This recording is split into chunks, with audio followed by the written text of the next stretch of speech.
ગુજરાત કોંગ્રેસમાં આંતરિક વિખવાદ અને જૂથબંધી ફરી એક વખત સપાટી પર આવી છે। સ્થાનિક સ્વરાજ્યની ચૂંટણીના પરિણામો અને પક્ષના કથળતા પ્રદર્શન વચ્ચે સુરતના વરિષ્ઠ કોંગ્રેસ કાર્યકર્તા અને વર્ષ 2014ની લોકસભા ચૂંટણીમાં નવસારી બેઠક પરના ઉમેદવાર મકસૂદ બેગ મિર્ઝાને પક્ષમાંથી તાત્કાલિક અસરથી સસ્પેન્ડ કરવામાં આવ્યા છે।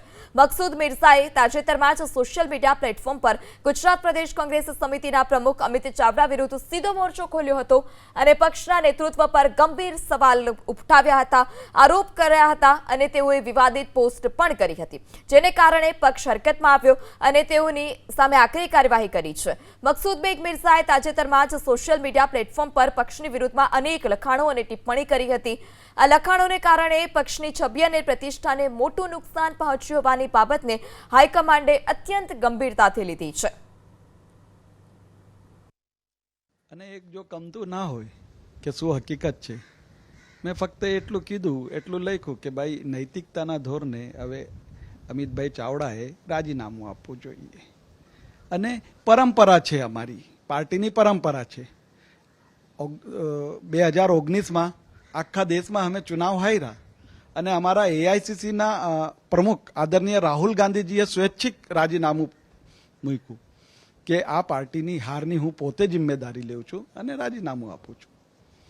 એટલે કદાચ જો એમને સાચું આઈનો બતાવવું ગમતું ના હોય તો કરી શકે, પાર્ટીના અત્યારે પ્રમુખ છે અને અમે તો પાર્ટીને શિસ્તમાં માનવાવાળા લોકો છીએ અને પાર્ટીનું આદેશ સર્વમાન્ય, હું કોંગ્રેસી છું ને કોંગ્રેસી રહીશું, એમાં કોણ રોકી શકશે? કે જે પાર્ટીની પરંપરા ચાલતી આવી છે, આજે તમે જુઓ સુરતમાં 117માંથી 95 ઉમેદવારની ડિપોઝિટ જતી રહી છે।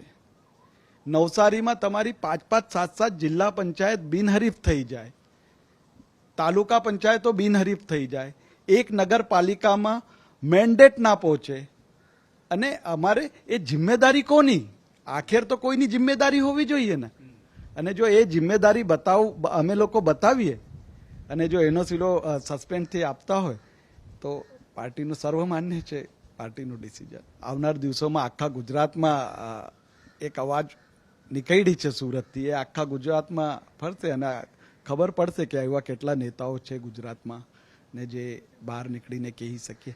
પણ આ હકીકત છે કે આખા ગુજરાતની કોંગ્રેસ એ પડી ભાંગી છે।